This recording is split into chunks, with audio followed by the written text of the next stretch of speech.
अस्सलामुअलैकुम सामीन। 29 सफ़र मुज़फ़्फ़र और 24 अगस्त है।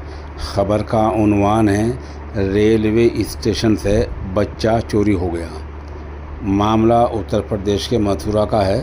ख़बर सुनिए। मथुरा जंक्शन से थाने के सामने से 1 साल की एक बच्ची चोरी हो गई है। माँ 2 बेटों के साथ प्लेटफार्म पर सो रही थी।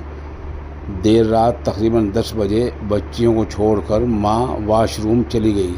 वापस आई तो देखा बेटी को एक मुलजिम लेकर जा रहा था। खातून ने शोर मचा दिया। इसके बाद मुलजिम बच्चे को लेकर भागने लगा। खातून भी उसे पकड़ने के लिए पीछे पीछे दौड़ी। तब वहाँ एक रेल आ गई, क्रांति एक्सप्रेस। मुलजिम भागकर उसमें चढ़ गया और वहाँ से फरार हो गया।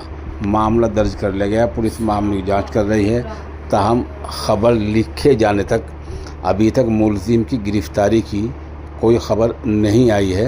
मामला सीसीटीवी कैमरे में कैद हो गया है। ये मौके की एक वीडियो आप देखें।